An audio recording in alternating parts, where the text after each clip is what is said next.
With social media sites being used by 1/3 of the entire world, they've clearly had a major influence on society. But what about our bodies? Here are 5 crazy ways that social media and the internet are affecting your brain right now. Can't log off? Surprisingly, 5 to 10% of internet users are actually unable to control how much time they spend online. Though it's a psychological addiction as opposed to a substance addiction, brain scans of these people actually show a similar impairment of regions that those with drug dependence have. Specifically, there's a clear degradation of white matter in the regions that control emotional processing, attention, and decision-making. Because social media provides immediate rewards with very little effort required, your brain begins to rewire itself, making you desire these stimulations, and you begin to crave more of this neurological excitement after each interaction. Sounds a little like a drug, right? We also see a shift when looking at multitasking. You might think that those who use social media or constantly switch between work and websites are better at multitasking, but studies have found that when comparing heavy media users to others, they perform much worse during task switching tests. Increased multitasking online reduces your brain's ability to filter out interferences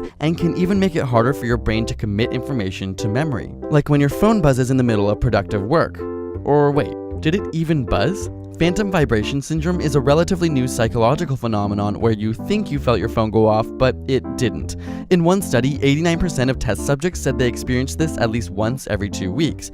It would seem that our brains now perceive an itch as an actual vibration from our phone. As crazy as it seems, technology has begun to rewire our nervous system, and our brains are being triggered in a way they never have before in history. Social media also triggers a release of dopamine, the feel-good chemical. Using MRI scans, scientists found that the reward centers in people's brains are much more active when they're talking about their own views as opposed to listening to others. Not so surprising, we all love talking about ourselves, right? But it turns out that while 30 to 40% of face-to-face conversations involve communicating our own experiences, around 80% of social media communication is self-involved. The same part of your brain related to orgasms, motivation, and love are stimulated by your social media use, and even more so when you know you have an audience. Our body is physiologically rewarding us for talking about ourselves online. But it's not all so self-involved. In fact, studies on relationships have found that partners tend to like each other more if they meet for the first time online rather than with a face-to-face interaction. Whether it's because people are more anonymous or perhaps more clear about their future goals, there's a statistical increase in successful partnerships that started online. So while the internet has changed our verbal communication with increased physical separation, perhaps the ones that matter the most end up even closer.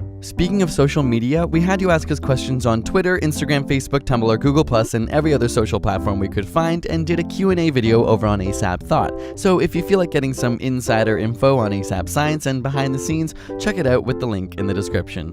Got a burning question you want answered? Ask it in the comments or on Facebook and Twitter. We also finally got a P.O. box for all of you amazing science lovers who have requested to send us mail or other stuff over the years. And we'd love to hear from all of you, so feel free to use the address on the screen or in the description box. And subscribe for more weekly science videos.